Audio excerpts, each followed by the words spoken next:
नमस्कार, पहाड़ समाचार में आप सभी का स्वागत है। आप देख रहे हैं प्राइम टीवी। मैं हूं आपके साथ अब्दुल करीम।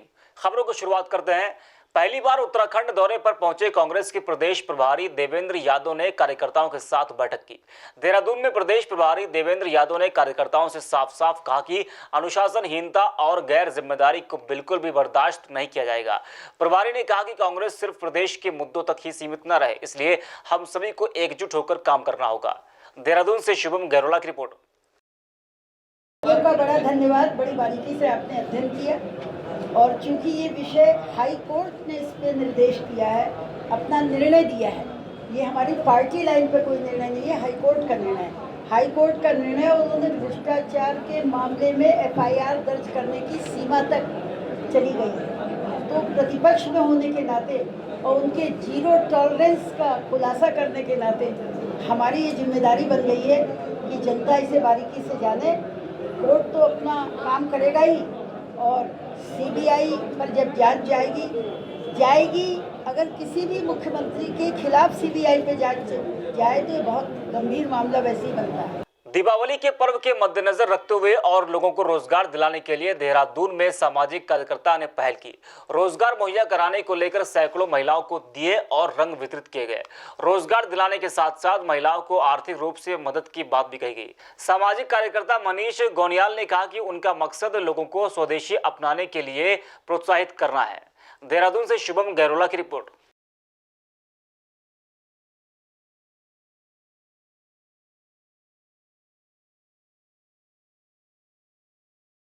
आईटीबीपी के द्वारा 6 अनाम चोटियों पर पर्वतारोहण हेतु एक दल को भेजा गया था, जिसका नेतृत्व आईटीबीपी के उप महानिदेशक ने किया। उत्तरकाशी से 21,615 फीट की ऊंचाई पर गंगोत्री 2 चोटी पर तिरंगा फहराया गया। इस दल में 26 पर्वतारोही शामिल थे। चढ़ाई करने वाले दल को सीएम त्रिवेंद्र सिंह रावत ने प्रशस्ति पत्र देकर सम्मानित किया। दल की तारीफ में कहा गया कि दुर्गम क्षेत्रों में जाकर इन जवानों ने अपना लोहा मनवाया है। देहरादून से शुभम गहरोला की रिपोर्ट।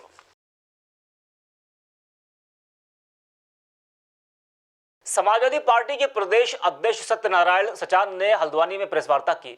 प्रेस वार्ता करते हुए सपा के प्रदेश अध्यक्ष ने मुख्यमंत्री त्रिवेंद्र सिंह रावत पर जमकर निशाना साधा। सपा प्रदेश अध्यक्ष सचान ने कहा कि सीएम को तत्काल अपने पद से इस्तीफा देना चाहिए और सत्ता में बैठे भ्रष्टाचारियों के खिलाफ कार्रवाई होनी चाहिए। हल्द्वानी से सचिन गुप्ता की रिपोर्ट। इमीडिएटली उन्हें रिजाइन करना चाहिए, कैबिनेट डिसीजन ले और कैबिनेट डिसीजन के साथ ये भी ले कि राज्य जब से बना है तब से टर्म्स ऑफ रेफरेंस जो है तब से घोटालों की जांच होनी चाहिए। देखिए, समाजवादी पार्टी ने कई अवसरों पर कहा था कि उत्तराखंड को यहाँ की सरकारों ने और जो भी सरकार में शामिल रहे दल, उन्होंने भ्रष्टाचार का एक मिनी प्रयोगशाला बना दिया। और ये इससे और स्पष्ट होता है कि खंडूरी जी ने एक भाटी आयोग बनाया था, तिवारी जी के रिजीम का सिडकुल घोटाला तमाम थे उसमें, और विजय बहुगुणा जी जब मुख्यमंत्री हुए तो उन्होंने खंडूरी समय के जो ढेंचा बीज और कई करीब 70 घोटाले थे उनकी जांच के लिए त्रिपाठी आयोग बनाया था। दोनों की रिपोर्ट वहाँ पर सचिवालय में मौजूद हैं, लेकिन उन पर कभी भी विपक्ष ने दबाव नहीं बनाया कि उनको खुलासा क्यों नहीं किया जाता है। न तो कांग्रेस ने बनाया न बीजेपी ने बनाया। लक्सर में सरकारी संपत्ति पर अवैध कब्जे की घटनाएं लगातार सामने आ रही हैं। प्रशासन इस अवैध कब्जे को हटवाने में नाकाम साबित हो रहा है। ग्राम सभा की जमीन हो या सरकारी भवन, सभी पर लोग कब्जा करते हुए आराम फरमा रहे हैं। अवैध कब्जा को हटवाने के लिए कई बार प्रशासनिक अधिकारियों से लोगों ने मांग की, लेकिन लोगों का कहना है कि कोई सुनवाई नहीं हुई। दूसरी तरफ जब इस मामले में एसडीएम से बात की गई तो उन्होंने कहा कि मामला संज्ञान में आ गया है और इसकी जांच होगी। सरकारी संपत्तियों पर हो रहे अतिक्रमण को हटाने के लिए जांच कमेटी गठित की गई है। लक्सर से प्रवीण सैनी की रिपोर्ट। जनक स्थिति है। अगर कोई पब्लिक पर्पस से कोई सार्वजनिक भवन बना है तो इंडिविजुअल किसी व्यक्ति के द्वारा यूज़ करना बिल्कुल गलत है। तो मेरे द्वारा वीडियो को डायरेक्शन भी दिए गए कि जहाँ भी इस तरह की चीज़ें सामने आ रही हैं, ये सभी ग्राम प्रधान और जो पंचायत सेक्रेटरी हैं इमीडिएटली सब लोग इस चीज़ को दिखवाएँ और खुद भी मेरे द्वारा इसको निरीक्षण करके चेक किया जाएगा या अपने स्टाफ के माध्यम से चेक करवाया जाएगा। और अगर किसी व्यक्ति के द्वारा सार्वजनिक संपत्ति को नुकसान पहुंचाया जा रहा है तो उसके खिलाफ प्रॉपर कार्रवाई की जाएगी। नरेंद्र नगर में रेलवे स्टेशन के निर्माण से लोगों की संपत्तियों को नुकसान पहुंचा था। ब्लास्टिंग से मकानों में दरारें आ गई थी। इसके बाद रेलवे की कार्रवाई से आक्रोशित लोगों ने आंदोलन शुरू कर दिया था। इस खबर को प्राइम टीवी ने प्रमुखता से दिखाया था। इसके बाद तहसीलदार और रेल कंपनी के वरिष्ठ परियोजना प्रबंधक ने लोगों से समस्याओं को हल करने का आश्वासन दिया है। नरेंद्र नगर से वाचस्पति रयाल की रिपोर्ट।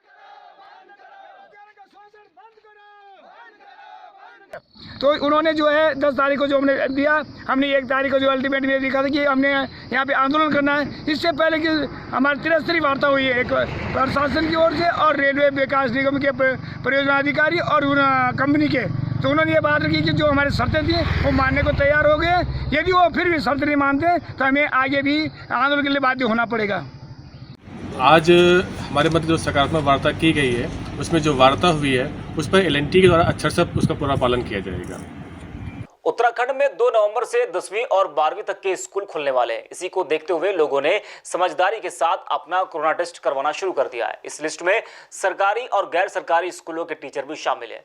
शिक्षकों की इस सूझबूझ को माध्यमिक शिक्षा के अपर निदेशक महावीर सिंह बिष्ट ने सराहा है। इसी के साथ स्कूल खुलने को लेकर शिक्षा मंत्री ने कहा कि सभी लोग कोरोना के नियमों का पालन सही से करें। पौड़ी गढ़वाल से भगवान सिंह की रिपोर्ट।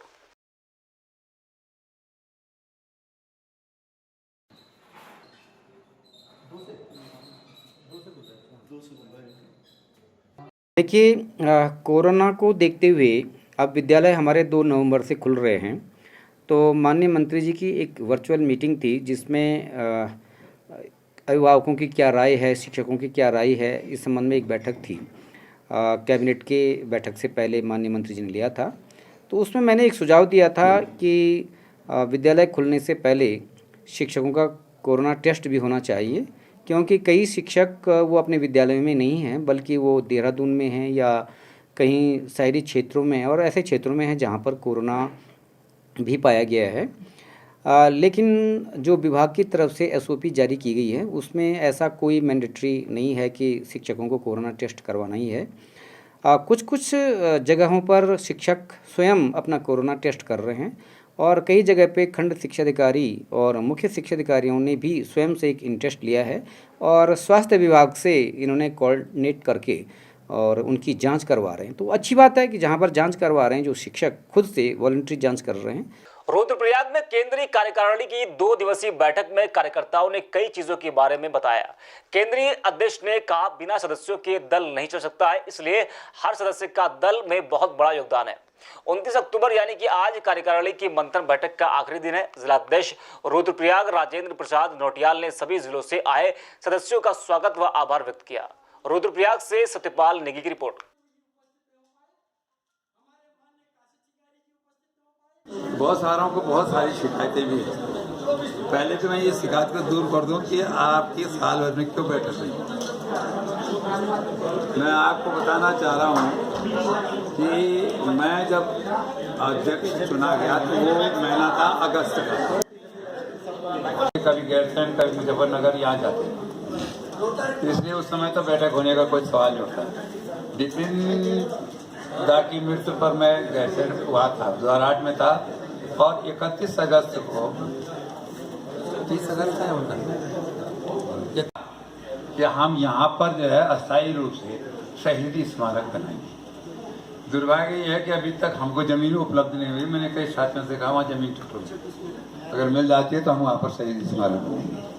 उत्तराखंड में शिक्षा विभाग की लापरवाही की वजह से मदरसों की देखभाल सही तरीके से नहीं हो पा रही है। विकासनगर तहसील क्षेत्रों में ढकरानी ग्राम पंचायत के मदरसे की शिकायत आई थी और मदरसे के शिक्षक पर छात्र को पीटने का आरोप लगा है। इस मामले को संज्ञान में लेते हुए बाल आयोग अध्यक्ष उषा नेगी ने इलाके का निरीक्षण किया। अध्यक्ष उषा नेगी ने कहा कि इस मदरसे की शिकायत पहली बार हमारे पास आई है, तो पहली गलती को देखकर मदरसा प्रबंधकों को वार्निंग दी गई है। विकासनगर से विनोद रौथाड़ की रिपोर्ट।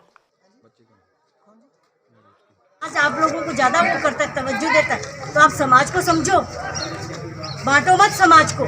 काशीपुर में पुलिस ने IPL मैच में ऑनलाइन सट्टा लगाने वाले 4 लोगों को गिरफ्तार किया है। सट्टेबाजों को गिरफ्तार करते हुए पुलिस ने उनके पास से बहुत सारा सामान भी बरामद किया है। सट्टेबाजों को गिरफ्तार करने के साथ पुलिस की टीम ने गिरोह का भी खुलासा किया है। इसी के साथ पुलिस गिरोह के बाकी लोगों को भी ढूंढने की कोशिश कर रही है। IPL सट्टे की शिकायत पुलिस को काफ़ी दिनों से आ रही थी काशीपुर शहर में। तो कल हमारी काशीपुर थाने की पुलिस ने शुगर मिल के आगे गाड़ी पकड़ी है जिसमें 4 लोग पकड़े हैं। इसमें एक बुकी है और 3 एजेंट हैं। बेसिकली इस बुकी से जब बात की है, इनके मोबाइल वगैरह को पूरा तस्दीक किया है, तो इसमें ये सामने आया है कि गूगल क्रोम में डायमंड एक्सचेंज करके साइट है, उसमें ये लोग लॉगिन आईडी पासवर्ड वगैरह अपना डाल करके उसमें जो करंट मैच चल रहा था उसमें फिर ये जुआ लगवाते थे। ये जो तीनों एजेंट हैं, इनके संपर्क में यहाँ अलग अलग लोग थे जिनसे बात करके ये लोग उस पर पैसा लगाते थे। फिर फिजिकली ये पैसा नहीं दिया जाता है, ये केवल बोली लगा करके उसका हिसाब किताब लिख दिया जाता है। विकास नगर में बाल विकास विभाग द्वारा बालिकाओं और कोरोना वॉरियर्स को सम्मानित किया गया। बालिकाओं ने कोरोना काल में अभी हाई स्कूल व इंटरमीडिएट कक्षाओं में अच्छे नंबरों से पास किए। उनको विकास नगर बाल विकास परियोजना विभाग द्वारा सम्मानित किया गया। इस अवसर पर मुख्य अतिथि जिला पंचायत अध्यक्ष मधु चौहान ने शिरकत की। विकास नगर से विनोद रौथाल की रिपोर्ट।